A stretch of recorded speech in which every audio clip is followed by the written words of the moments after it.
If the last game featured Coda talking explicitly about his creative frustrations, this one turns it up to 11. Now, put yourself in my shoes playing this.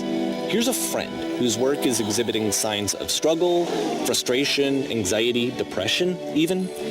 And yet, still, he keeps making games. He keeps throwing himself into the grinder even when he clearly doesn't have the energy for it anymore. Why? What is it for?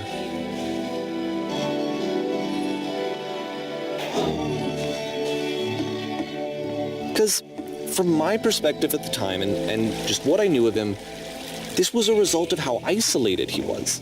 He was in his own little bubble, just sitting at his computer all day, not really showing these games to anyone, not releasing them onto the internet. And so he didn't have anyone outside of himself to connect with. He had no outlet to ground himself on.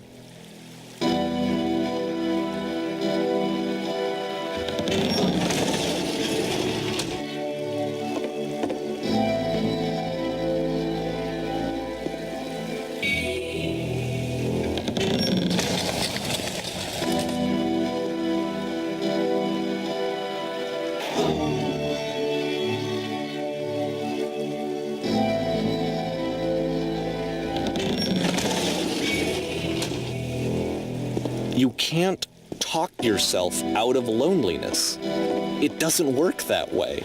You can't be the one writing both the questions and the answers. Then there's no movement. Then there's no circulation. If all of your anxieties are being channeled into your work, then if the work ever fails, you have no backup and you're just going to crash.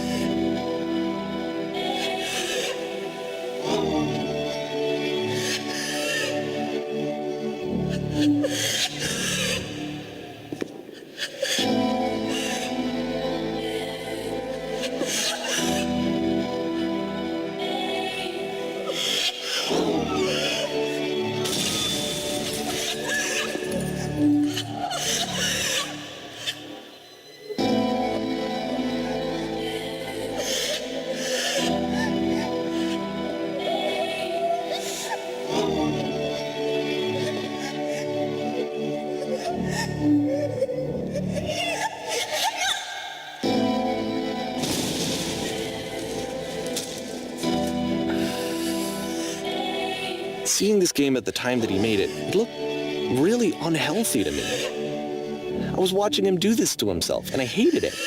I hated seeing him so trapped. It's like, video games are not worth this amount of suffering. This is someone I really cared about. And I used to get so much joy out of seeing him create. For him to suddenly become angry and frustrated like this, it was the worst thing for me.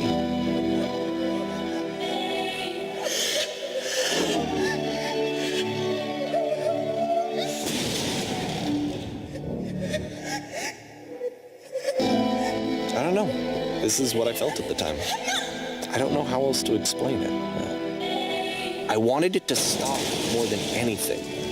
I had never felt so rotten. I needed more than I had ever needed anything for this to stop.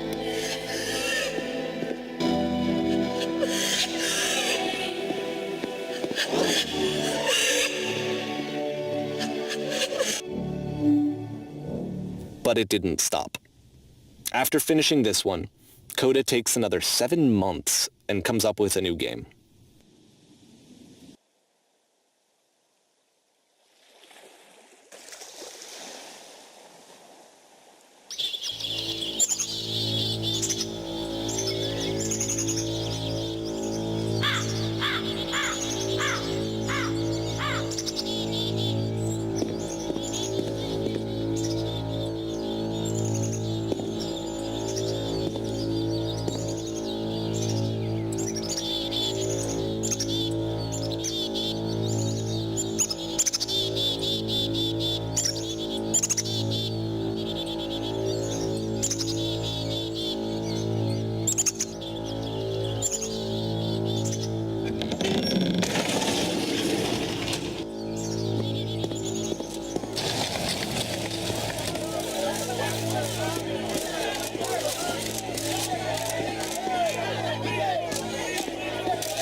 So now the work is becoming self-destructive.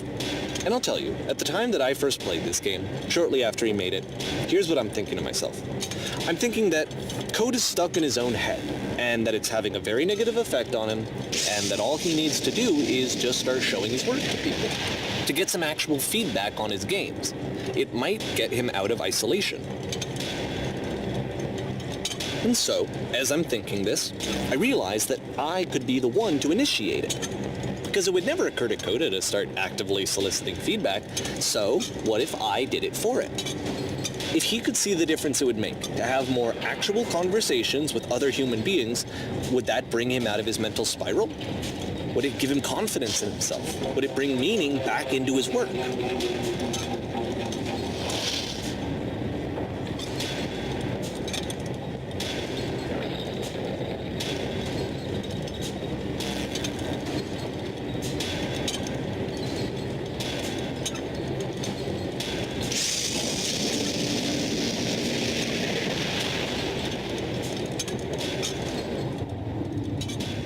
So I started showing Coda's work to people. I took this one, and the islands which you just played, the theater, the notes, the house cleaning game, and some of the prison escape games. I brought them to people that I knew and trusted. I asked their opinions. And the great part is that they really loved his games. You know, the point of it all was just to give him some external reference point, but they genuinely loved his work. There was nothing for him to be afraid of.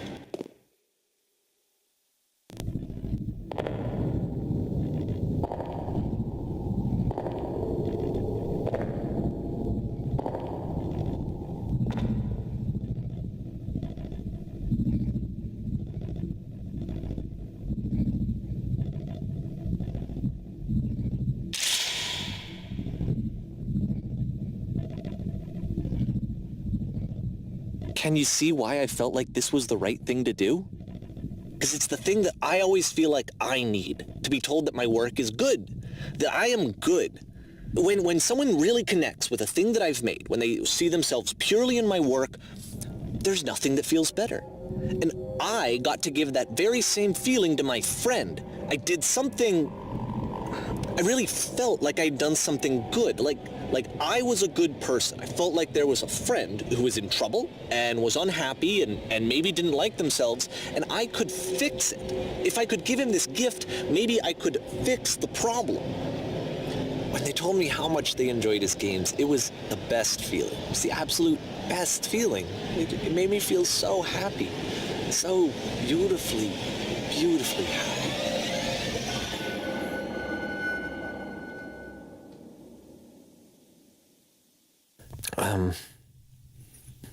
So anyway, Coda finishes this game, and then really he just kind of takes off for a while. So this is June of 2011, and I didn't hear anything from him for several weeks, I guess. And so out of nowhere, one day I get an email, and it's got a private link to a new game of Coda's. This one is called The Tower, and to my knowledge, it's the last game that Coda ever made. So let's take a look.